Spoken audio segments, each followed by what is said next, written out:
If you enjoyed this video, please like, share, and subscribe. And please join me on my website at nanice.com. Thank you.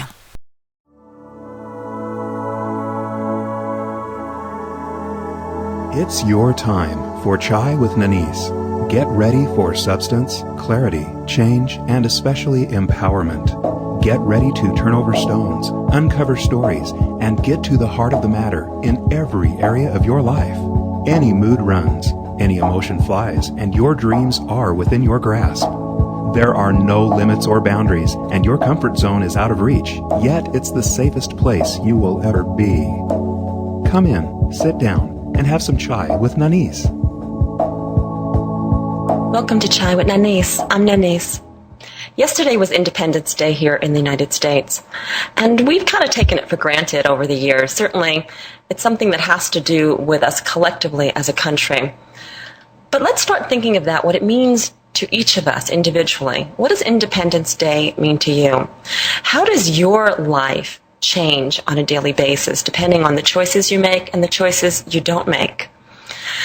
When we think about Independence Day, we often think about the victory on the other side. But really, there's often a lot that leads up to that independence. There's often a lot of chaos and crisis, and ultimately choices that bring our life in a new direction. Think about all the major events in your life and what they led to, or maybe what they didn't lead to because you weren't quite ready then. Well, we live in a universe that whether we're ready or not, events will happen. Whether we're ready or not, things will change. Whether we're ready or not, evolution will occur. And we can either go the easy way or the hard way. But it's going to happen. We are part of a greater scheme of things. And now is the time that we come together in ourselves and as a collective society in the world, a world society, a world community, because we have the opportunity to create something magnificent. We have the opportunity to bring in a new world, truly one of peace and harmony and love. Today we're going to talk about the method behind the madness. We're going to be talking about the God behind the madness. Let's face it, everywhere we look, there is chaos and there is crisis. And much of it might be in your life right now. Certainly, much of it is going on in the world. But instead of looking at it as a negative thing or a terrible thing, let's look at it a little bit deeper today. Let's look at it from this point of evolution. Let's look at it as this opportunity that allows us to discover who we really are and to transform our world into one of magic and miracles. I truly believe that this is before us, and this is not only possible and not only probable, but this is going to happen. This is what I dream, and I invite you to dream it with me. Today, my guest on the show is a very, very different Caleb Radugge. And Caleb is a philosopher and a theorist and a visionary. And although I have never probably said these words to you, Caleb, this is exactly what I think of you, because you're truly all these things and so much more. And I couldn't think of a better person to have this conversation with live on the air. We in fact, sometimes, as you know, like I don't book people ahead for shows. Like I just leave shows empty, and that's why my listeners never know who's going to be on the show next week, because a lot of times I don't know, and I wait for these conversations to spontaneously and authentically arise. And so yesterday we were on my deck and we just started talking about chaos and crisis and God, and got into an amazing conversation. I asked if you would share this on the show today, and you so graciously accepted. So I'm really excited to move back into that conversation, see where it's going to go, and especially to share it with everybody. So when you think about this concept of God and creating crisis, what comes up for you? Well, I always view things more from a standpoint of where spirituality and science can kind of meet in the middle, because I feel that's the way that the world manifests itself. Mm-hmm. And, the idea of disruption, creating the positive boundary for change. And, everything in the universe wants to kind of create itself in a very homeostatic, comfortable way. And we go back and forth between these extremes of, where everything is comfortable and good, your body works properly, and then, nature works properly. Yes. And then something gets thrown into the mix that causes a radical change. There's, a constraint to everything. For example, when there's, a major,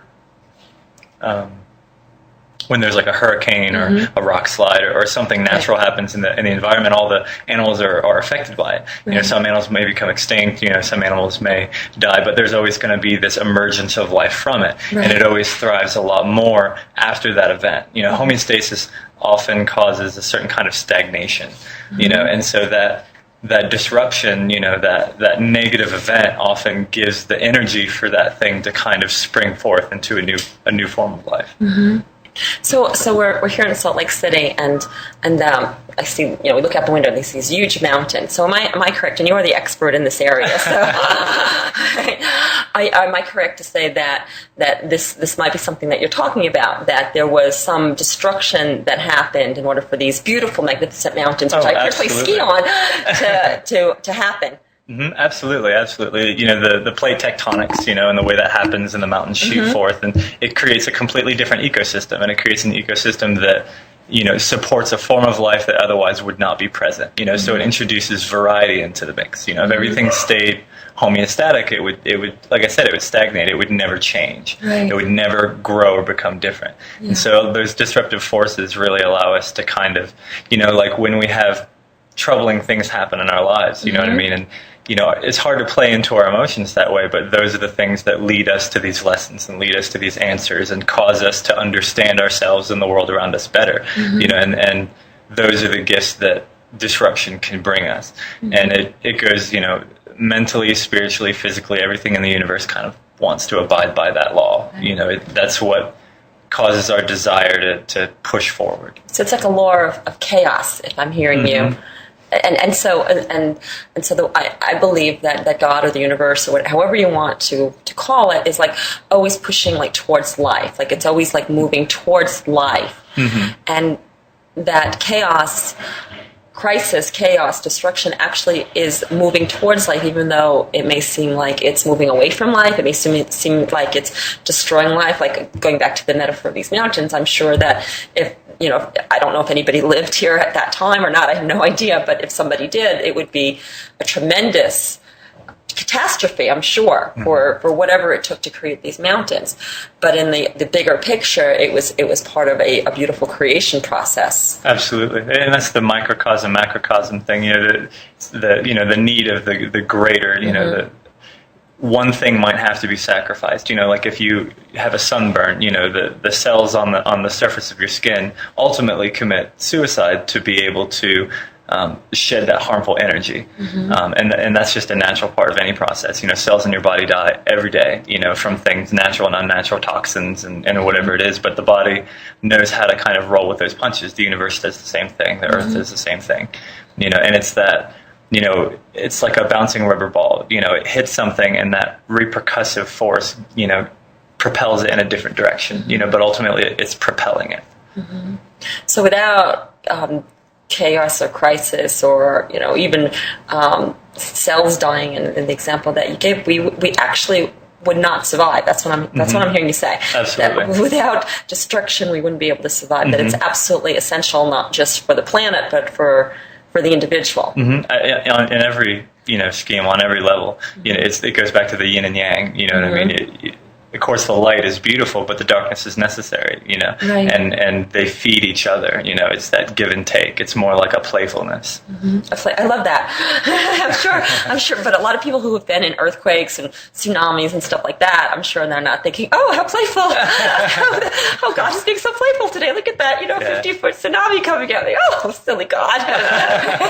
and that's the difficulty, being able to be present and be in tune with yourself and the universe and what's going on. And, like we were also talking about what happened in the Gulf with the oil spill, Yes. and which is horrible, but it's that kind of event that wakes people up. And, on a physical level, the earth as an organism, we're pumping all these toxins into the water and we're pulling all these resources out of the earth. And, that's the sign. That's the way the earth shows us this can't go on any longer. This is hurting me. And, just putting attention on that, really, really helps. Right. We were talking the other day about that the earth truly is alive, and that people don't realize that. I don't think I realized that until a few years ago. It's so easy. You live on the earth, you take it for granted. It's always going to be there, and it's really it's alive. It's like it's alive, like a plant is alive, and in the same context, it would only make sense that if we are constantly moving towards life, and I love the cell analogy, that if we've got some bad cells or some cancerous cells, our body wants to get rid of them, so there's a destruction process that happens. That would also mean that the earth would respond the same way. She's alive. Exactly. And that's the process of evolution, is, okay, well, this works and this doesn't work. And so the body will take what wasn't working, and it'll either change it or absorb it or destroy it, but ultimately that energy gets recycled in one form or another. And if we don't use it, we expel it from our bodies and something else uses it. But it's all part of the process. It's not really, I don't even look at it as life and death necessarily, because it all just filters into itself. Yeah, that's beautiful. That's really, really beautiful. I think that maybe people are so scared when we see so much going on, because it does feel like life is temporary. Where we are not, for the most part, brought up to believe that we continue. Or even we don't really. I think we've been cut off from the memories. Even for most people, that's not. Some people absolutely have memories that they live forever and that they're eternal. But for most people, it appears that this is just a moment in time. So we're so protective of our lives. We're so protective of our comfort, and it stops us, I think, from really going into that bigger picture of realizing, we're part of a system, that we're part of.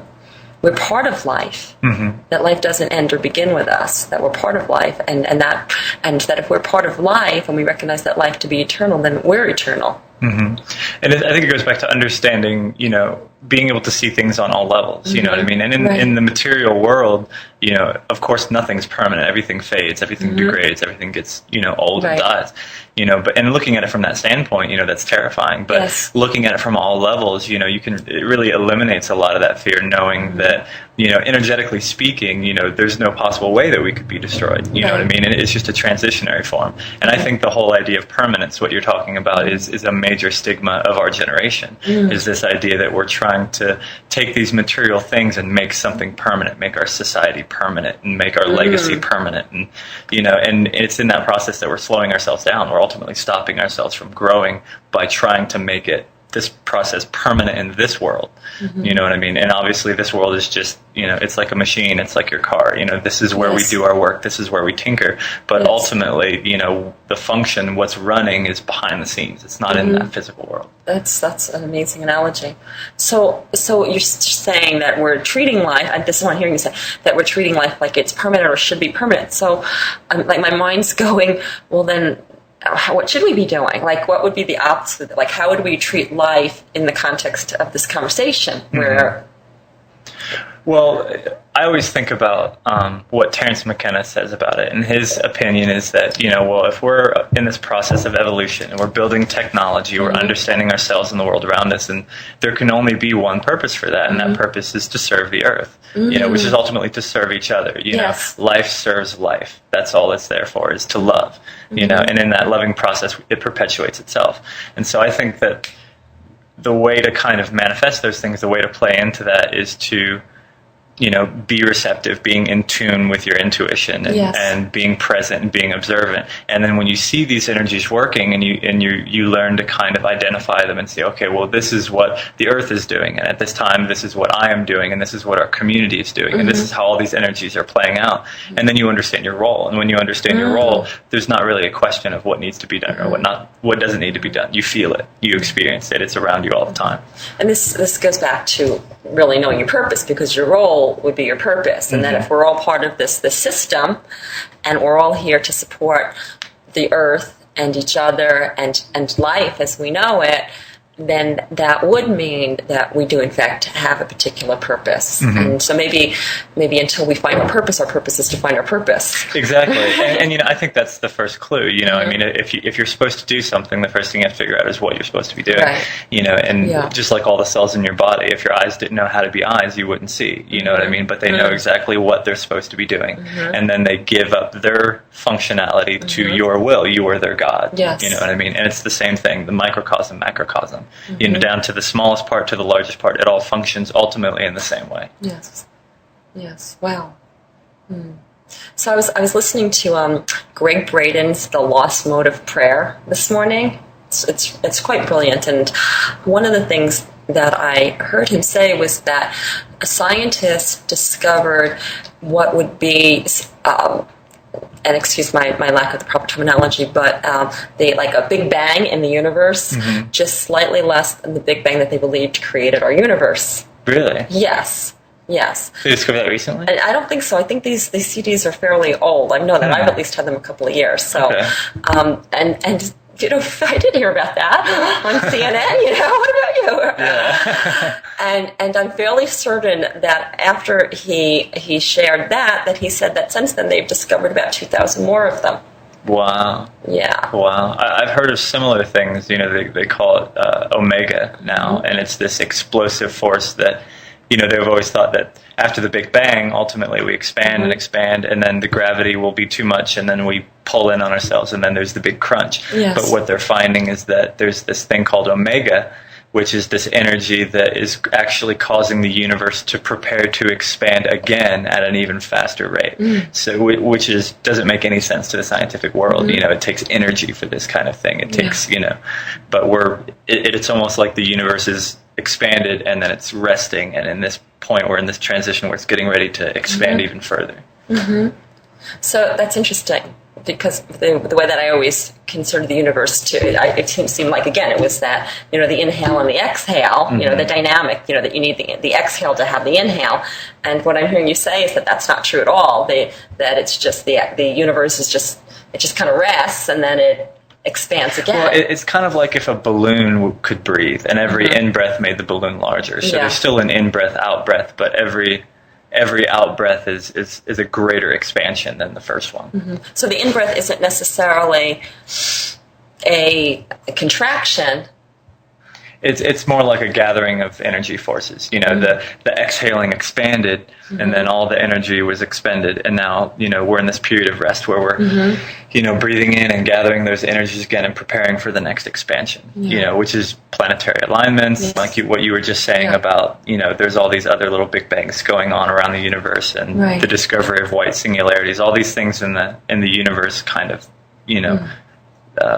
reflect that.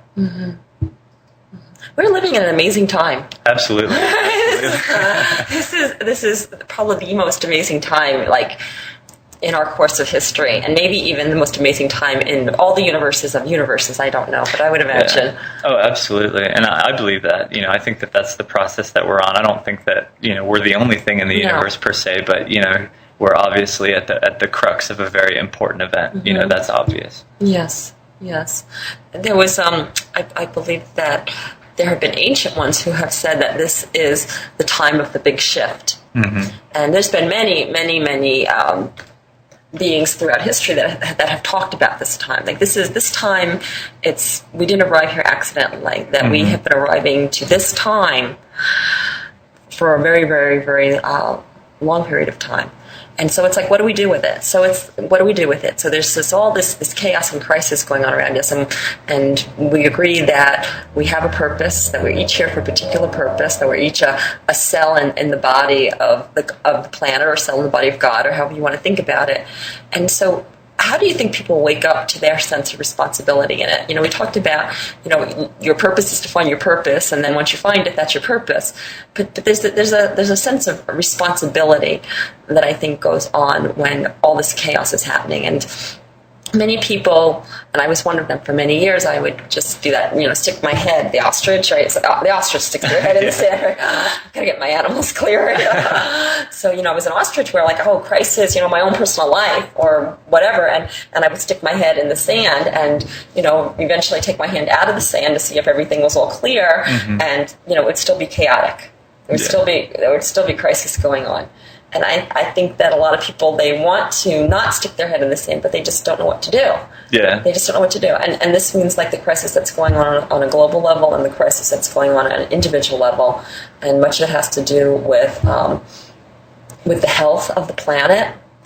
Much of it has to do with economics. Much of it has to do with religion and education. We can go on and on and on.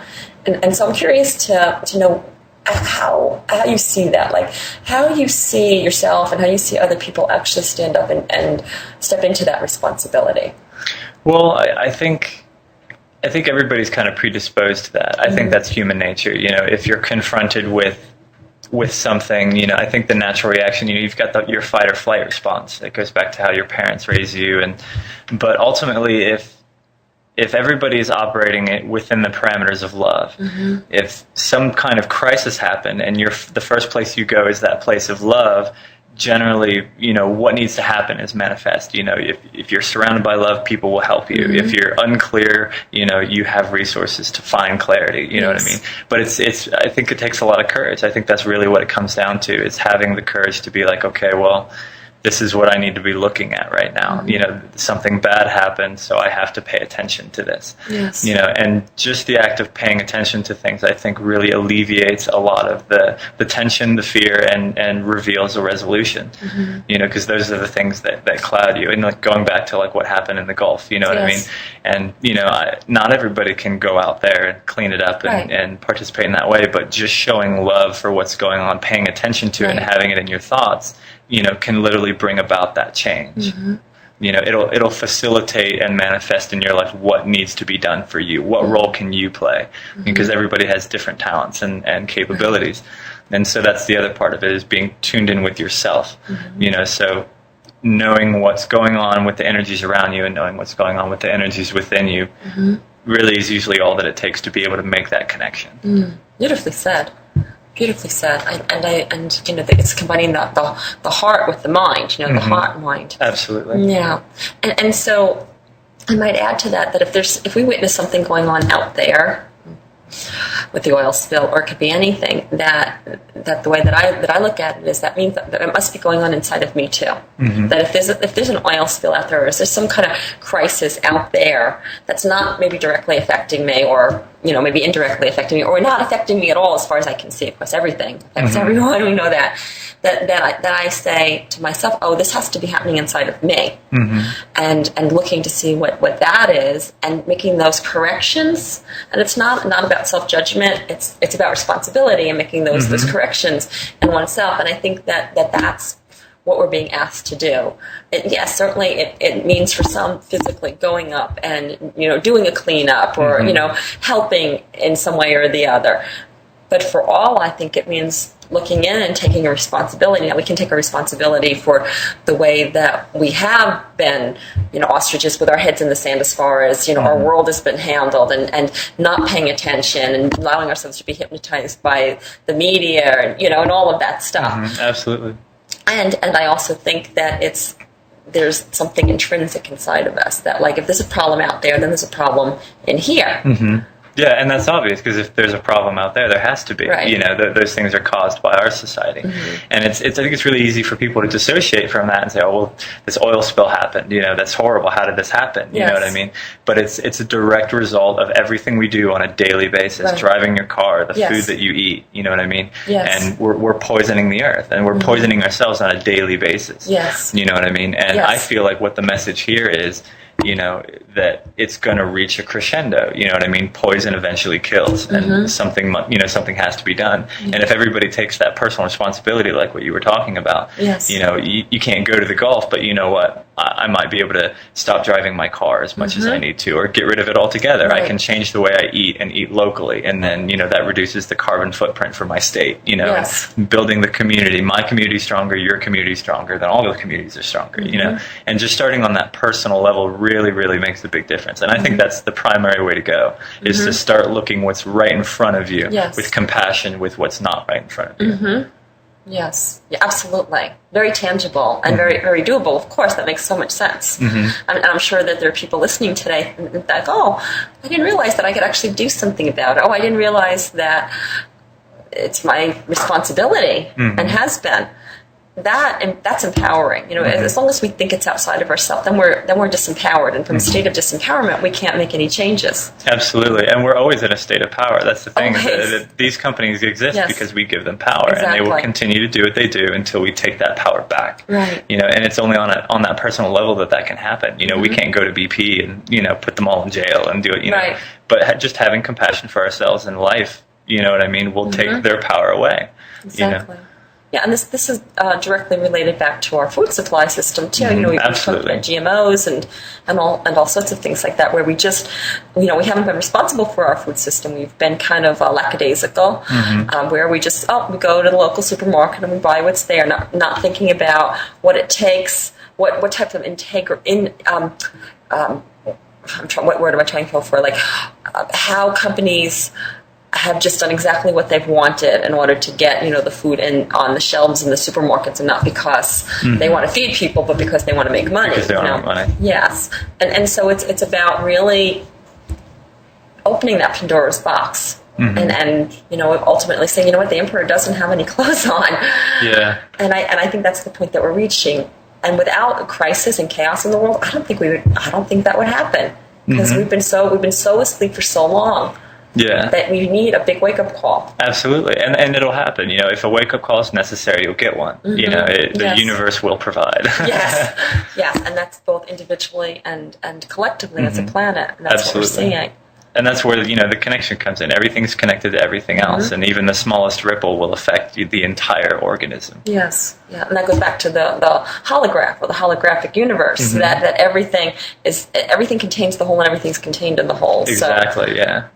And so it's like if something changes in one, it changes in everyone. I think you and I spoke about this a few months ago. I had this huge epiphany that everything that I do matters. Like literally, like not just like in a ripple sense, but like literally everything I do, think, believe, feel affects every other being on this planet. And that's a hard thing to wrap your head around. But when you come from that perspective, then suddenly it's hard to do things unconsciously. It's like that's true responsibility. So what I'm doing here right now, I'm not. Maybe it's I'm threw a piece of garbage out my window. Not that I do that, but let's say that I did. Or I disrespect my body, or I eat 5 donuts for dinner, or whatever it is.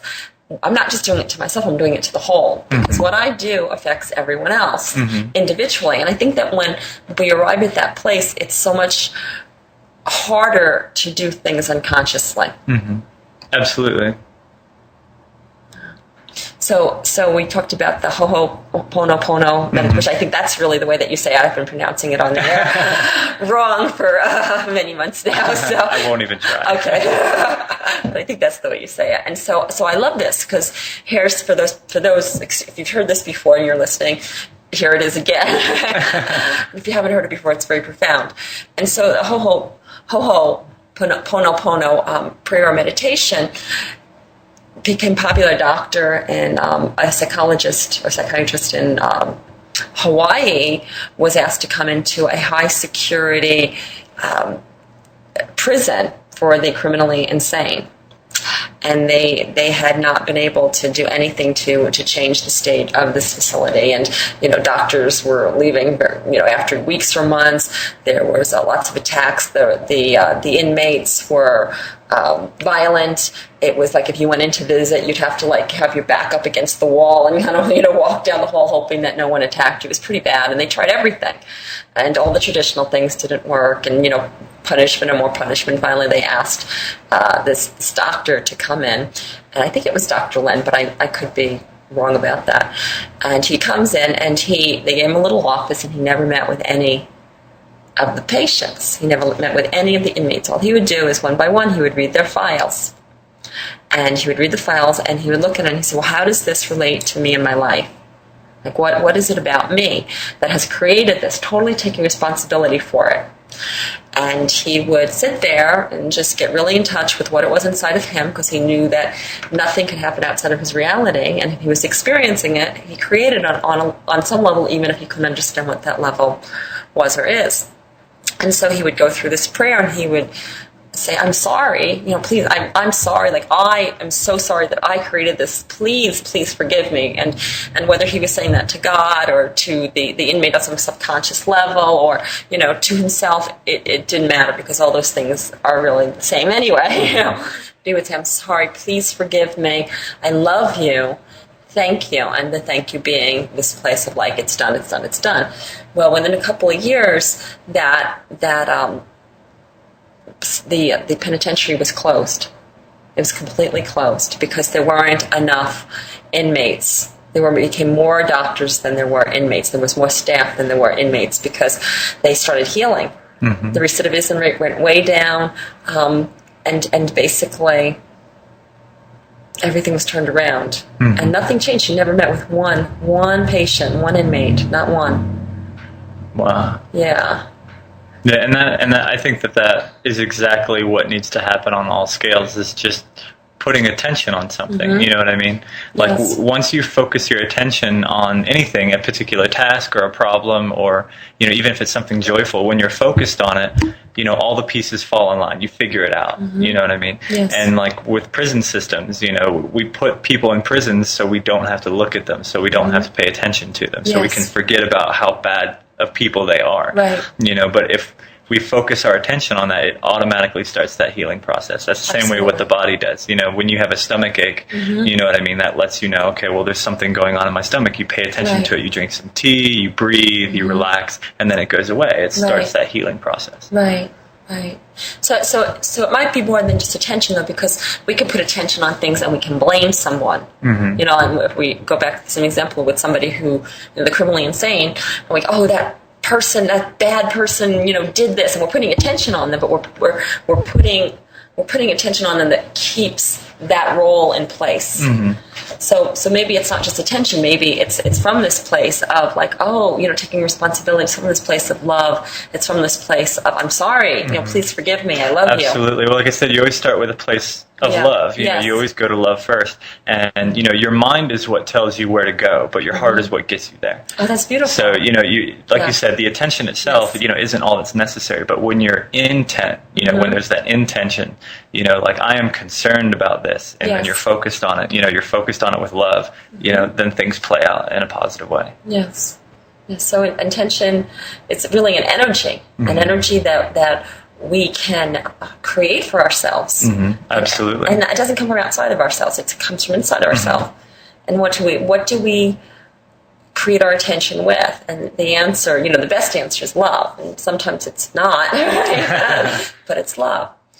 So it's interesting because when we relate back to this concept of crisis and chaos makes us pay attention. When we look at what we call criminals, really that's part of what's asking us to pay attention. Mm-hmm. That's telling us there's something wrong in the system, that if we have people out there committing crimes, whatever those crimes are, that means that the system's not working. Mm-hmm. Like if one person is not functioning in the system, it means the system's not working. Like if somebody's not functioning in the family, mm-hmm. that means the family's not working. Mm-hmm.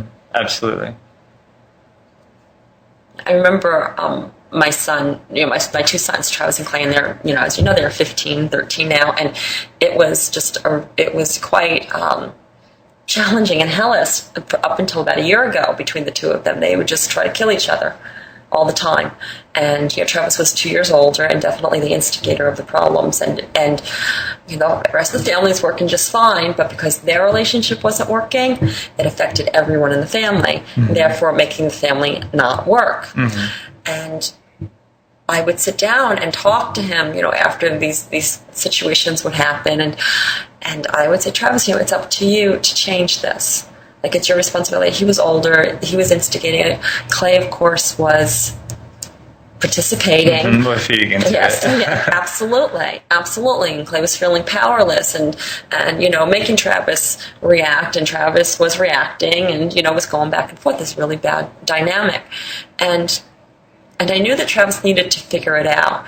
And so instead of always punishing him for that, and, it would be more like conversation. And I would just point out, how he's responsible and that if he didn't want to have this relationship anymore with Clay, that he could change in an instant. And of course, for years, he didn't believe me. And then about a year ago, one day I noticed something had changed. And Clay and I were sitting up in the den watching TV, and Travis came up the stairs and said, "Hey, Clay, do you mind if I use your computer in your room?" And Clay said, "Oh, go ahead, Travis. Thanks for asking."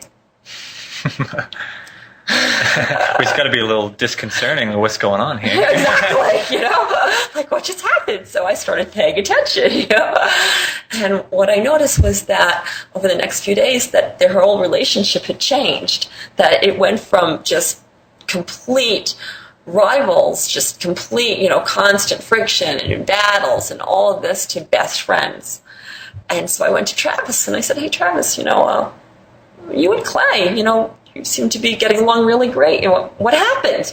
And Travis just kind of, laughed like he does, and, and he said, "Mom, I was waiting for someone to notice." And I said, "Well, what happened?" And he said, "I finally got it. He was 14 at the time. He's like, "I finally got it." I said, "What did you get?" "I finally got," he said, "that if I wanted to have a peaceful relationship with Clay, that I had to stop expecting him to change, and I was going to have to change. And so I made the decision right then and there that I would treat him different, that I would treat him better, that I would become his friend." I said, "Did you say anything to Clay about this?" And he said, "Mom, I didn't have to say anything to Clay. It was only up to me all along."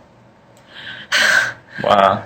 Yeah, and it's been a year, and they are best friends now. Best friends. They do everything together. Travis, 2 years older, includes him when his friends comes over. What older brother includes his younger brother and his friends? Now, I'm not saying that they never have disagreements. Of course they do. They're human. But when they do, it's immediately corrected without my interference. Immediately it's corrected. It's like, "Oh, this doesn't feel good." Travis like, "Oh, this doesn't feel good. I'm going to correct this," whatever that might mean, and it's done. And I believe that this is a model for where we are in the world. That, it's like we've been feeding into this system, and whether that system is a system like in our families or in our friendships or in the world or our culture or whatever it is, or economics, religions, that we've been feeding into this system, not realizing that we're creating it, like nothing's happening to us. And as soon as we wake up, like today, for example, would be a good day.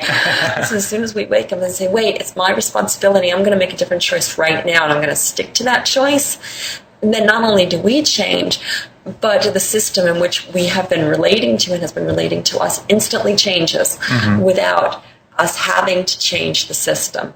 Absolutely. And it goes back to one, your thoughts create reality, and two, so I just lost my train of thought. That's okay. I do that all the time on the air.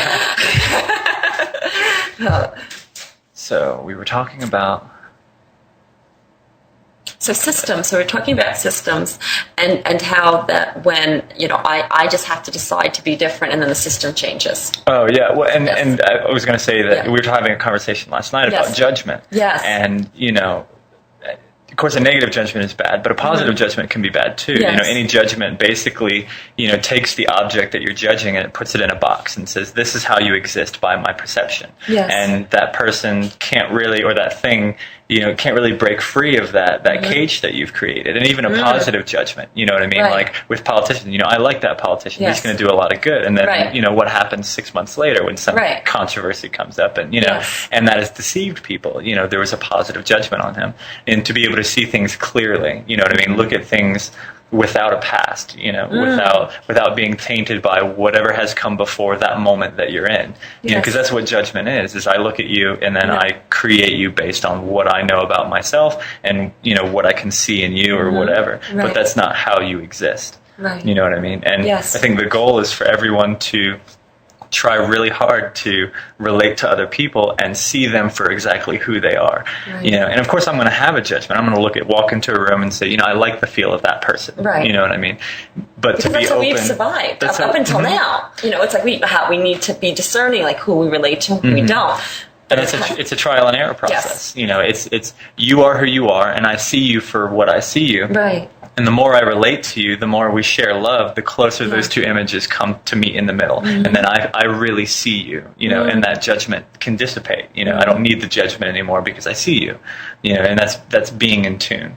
Well, so I'm hearing you say that there's this so we naturally have these judgments about people, which I agree that it just automatically happens, and it's not even a bad thing because we do need to make choices of who we get to know and who we don't get to know. It doesn't mean that person's a bad person; they just might not be the right connection for us at that moment, whatever that means. And so we approach people with this discernment, and then as we get to know them, this energy of love starts emerging, which kind of clears the filters or the judgments that maybe we had about them. And so the energy is kind of like, like the Windex maybe on the window, and it, makes the view a little cleaner, right? That's right. Yeah. And then we get to see who someone else is, and then maybe we get to reveal ourselves to them at a greater level. Exactly. And that goes back to love. If you could do that with every person that you meet, experience that love and truly see them, I mean, your life would be so enriched. Well, of course, you know where you go. But, and it goes back to that too, like, if you meet somebody or whatever, and there's not an immediate connection, or there's something you don't like about them, but you're meeting that person, they're right in front of you. What does that mean? What does that signify? Maybe you're the person that needs to help them. Exactly. What I mean? And that goes back to discernment, judgment. Using that as a tool. Like what's going on? How do I see this going on? And how do you feel what's going on? And it's going to that place of love. Wow.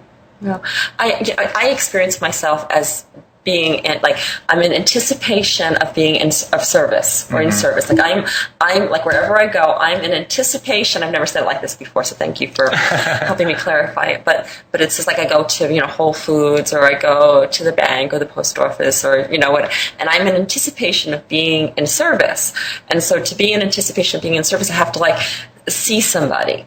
So it's and it's so simple. It's just, it can be as simple as just looking into someone's eyes. Past the way they carry themselves, or the way they dress, or the way they talk. Just looking into someone's eyes, and sometimes that's all the service, quote unquote, that's needed. Just because all we want is just to be seen, and to be able to be seen through love, or through the eyes of God. So it's kind of like I have a walking meditation, and that is, God, allow me to see what you see, or use my eyes to see the world. And suddenly, from that approach, the boxes that I once, I put people in order to discern and judge, which direction to go, suddenly they're gone, and I don't need the love Windex to, I love that, to get rid of the filters. I've surrendered the way that I see it. I'm just seeing things through God's eyes. And so when we relate this back to this whole conversation about being responsible, and about crisis, and what's happening with the world now, what that does for me is bring me back into this place of presence, just being really present now, and not just seeing people through the eyes of God or the eyes of love, but seeing everything through the eyes of God and the eyes of love. So if something's happening on this planet now, that it's not random, that it's not an accident, that there is some divine source that's creating it, because it's for the betterment of us all and the betterment of evolution, the betterment of this planet, and that I can either be on board, I could either be on board with that plan, helping to betterment, our earthly family here, or I could be in resistance to that plan. And whatever way I choose, whether I'm on board and whatever that looks like, it's my life is going to go one way. And if I'm not on board, that means I'm in resistance, and my life is going to go another way. Exactly. So I would think that for us to live in harmony, it's so much better just to get on board. Yeah, and I think that's the point that we're at now. We're trying to figure that out. There's been so many people lately that have been waking up, and there's so many resources available for people to help the earth and themselves and their communities in so many ways. And I think that's where we're at, is trying to figure out how can we interface into this world. What is our role, and how can we serve the earth? And going back to that place of love. And we can't solve every problem immediately, and we can't solve problems that aren't right in front of us for the most part. But if everybody, like you said, going back to the personal responsibility, takes responsibility for those things in their own life, the healthier your body is as a whole, the easier it is to deal with things that happen. You know what I mean? Like, if you have a weak body, you could eat something that would normally just give one person food poisoning, and maybe it'll kill you. Exactly. You know what I mean? Because your body's weak, But if the body is in good health, you might have a little diarrhea, and then you're fine. And it's no big You can't deal. say diarrhea on the air. Okay, oh, sorry. I was kidding. And same with the earth, with the oil spill and the wars and all the things going on. If we start from that place of love, and if everybody's feeling that, eventually fewer and fewer people will be participating in these things that hurt. Yeah, that's a great point, because I think for so long we have not felt that we have moved out of an era of time where we have been taught, especially here in the United States, just to push the emotions down. Don't feel the emotions. They're wrong. And now it's like really the key to evolution is feeling the emotions. The answers aren't out there. And that when we allow ourselves to feel the emotions, what we do is we do connect to that. That's for lack of a better word, like the cord or the system that connects us all. So if I'm connected to my emotions, then I can sense what you're feeling, and I can sense what somebody across the world is feeling on a battlefield or what might be. Yeah, exactly. And I think that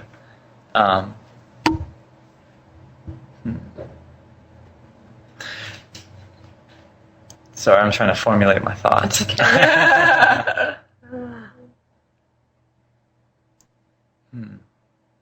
So do you think that right now that the earth and some divine source, God, or what you might call it, is asking us to make these connections with each other? Do you think that's part of what's going on now with personal crisis and world crisis, that we are being asked to wake up and make these connections with the planet and with each other? Absolutely. I think that everything down to weather patterns and the way that animals interact with their environment shows us these things. It gives us these clues as to how things work. The Taoists figured out a long time ago that if you want to understand anything, all you have to do is look at it. All you have to do is observe it intently. And it, going back to what I said before about, the mind tells you where you want to go, but the heart leads you there. And I think that the place that we're at now, or the place that we've come to, is a result of being in that mind place without being in that heart place. We've got all the ideas in the world, but we don't know how to use them, and so we're destroying ourselves. And so getting plugged back into that heart space, like you said, using the feelings and using love, you know what I mean? And then things will make a lot more sense. We'll know how to use these technologies and how to modify these technologies and integrate these technologies so they don't do any harm, but they actually serve us and serve the earth. Yeah. So suddenly I'm seeing something that I've never seen before, and that is that love is really a technology. I guess you could say it's more like a biological technology. Yes. Yeah, a natural, like intuition is a technology. It's a tool. It's a tool. Yeah, I mean, it's So in this context, that love is a technology that really has the ability to transform everything. And it seems to me as though that on that same token that love is that common functionality. Like that's the clockworks of the universe. Yes. That's what keeps things running. That's the little quartz crystal that, keeps it on time. You know what I mean? And it's tapping into that. Once you've tapped into that love, everything works off of that love. So if you're tapped into it, you've got the rhythm. Things start to make sense. You start to understand what you're feeling and thinking. You connect with people. It all, it all fits together. That's a beautiful metaphor. Wow, that's very profound. Thank you. You are so amazing. Thank you. Didn't that go fast? Oh, it did go fast. Yeah. It goes very, very fast. Yeah, thank you. That was so awesome. And I definitely want to have you back on the show. You are brilliant. You are brilliant. And every time we speak, I learn something, and you get me thinking on new lines, and I'm so appreciative. Same here. Yeah, it's really awesome. It's really awesome. Thank you. Thank you so much. This was wonderful. Awesome. Thank you. Yes. It goes back to love. No matter what we speak about, it always goes back to love, that love truly is the answer. And love is the answer for us to solve the world's problems. Then love is certainly the answer for you to solve whatever challenges you may have in your life. And the great thing about it is that you don't need to go buy love. You don't need to put up a satellite dish for love. You don't need to make it in your basement. That it's right inside you now, and it always has been. And all you have to do is simply say yes. Say yes to love. Say yes to love. Say yes to being loved, and say yes to loving. That there is a divine source that's asking you right now to open your heart bigger than it's ever been before, and to love. To let love in, and to give love. To give love not just to this person or that person that you so choose, but to everyone. To everyone, because when you look deep enough, when you look into the eyes of another being, what you'll see is that love. And if you look even deeper, you will see divine source. And if you look even deeper, you'll see yourself. And you'll know that you are divine source and you are love. And that the way in which we speak to each other, and the way in which we treat each other, and the way in which we respond to life on a moment-to-moment basis absolutely and positively has a direct effect on what happens to everyone on this planet. Today is the day to wake up to yourself. Today is your Independence Day. Today is the day that you get to become sovereign unto yourself and choose love beyond everything. And that might mean that you discover some truths that are quite harsh. That might mean that you have to admit some things to yourself that you've been denying for a long time. That might mean that you have to take a voice on behalf of yourself, someone else, or the world. But I'll tell you, there is a greater force, a higher power asking you to do that right now in your life. Otherwise, you wouldn't be listening to this. Otherwise, you wouldn't be hearing these words. And the truth is, if you're being asked to take a stand and speak up and to give love, then you know that it's time for you to take your place and be that change you want to see in the world. I believe in you, and I want you to wake up and believe in yourself, because you hold the key to transformation in your life and everywhere. Because you see, everything that you see and experience is your personal universe, and it's time to be responsible for that personal universe and to dream a new dream and to love in ways that you have never even imagined before. Please visit me on my website at nanice.com. That's NANICE.com for tons of free articles and song downloads, a book download. All the shows are archived. And while you're there, don't forget to take the pledge. It will change your life and help you change the world. Until next week, you have been listening to Chai with Nanice. I love you. Have a great week. Bye for now. Thank you for having Chai with Nanice. Please go to www.nanice.com for great free stuff that will empower you to live your best possible life. Free books, articles, shows, meditation audios, and so much more at nanice.com. That's NANICE.com. Nanice's books are also available in all major bookstores and Amazon.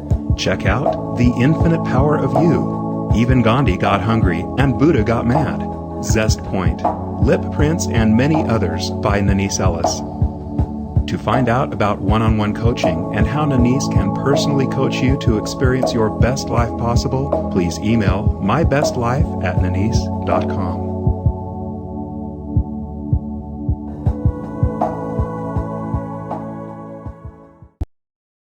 If you enjoyed this video, please like, share, and subscribe. And please join me on my website at nanice.com. That's Nanice.com. Thank you.